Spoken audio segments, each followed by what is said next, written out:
Барлықтарыңызға сәлем, құрметті оқырмандар. Біз келесі жағдайды қарастырайық. Мына жағдайда бізде светофор жанып тұр, светофор жасап тұр.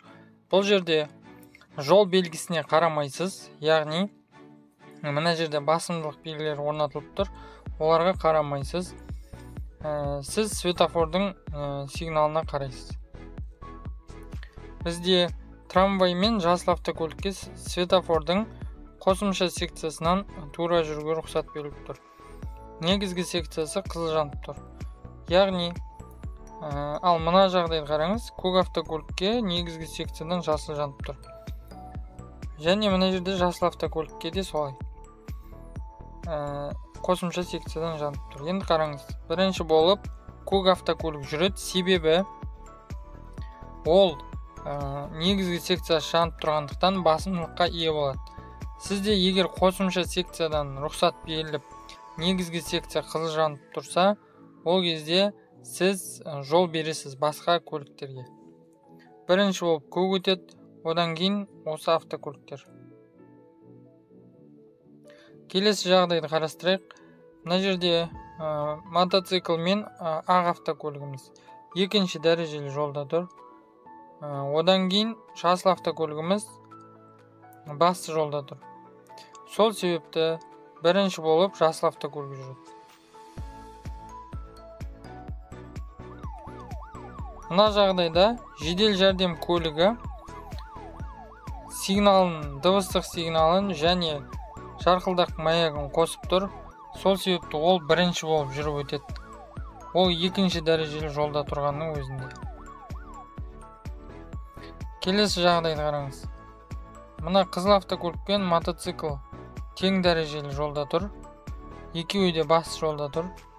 Оң жақтан кедергі қағидасымен мотоцикл бірінші жүреді. Енді келесі жағдайды қараңыз. Екі көлік тең дәрежеде тұр. Ешқандай басымдық белгісі жоқ. Бұл реттелмейтін қиылыс. Тең дәрежелі жолдардың қиылысы. Осы жерде оң жақтан кедергі қағидасына бағынып, 72-ші автобусқа жеңіл автокөлік жол береді. Келесі жағдай. Мотоцикліміз тұрғын аймақтан шығып келе жатыр. Көк түсті автокөлік жолдан тура жүріп бара жатыр. Жасыл түсті автокөлік солға бұрылайын деп тұр. Енді қараңыз, жасыл автокөлікке қосымша секциядан жанып тұр. Көк автокөлікке негізгі секциядан жасыл жанып тұр.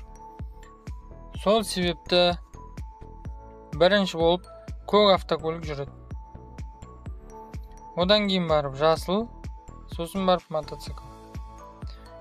Осы жағдайда қараңыз, трамвай және жасыл автокөлік тең дәрежеде тұр. Әрине, бұл жерде трамвай өтеді. Осы жағдайды қараңыз.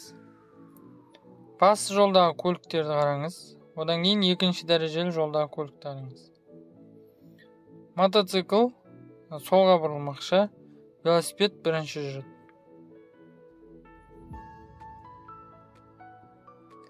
Келесі жағдайда трамвай бірінші жүреді.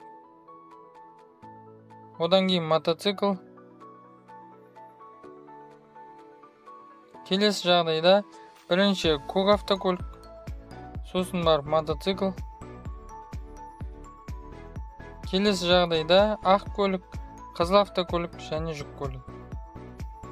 Осы жағдайда бірінші болып жасыл, сосын трактор.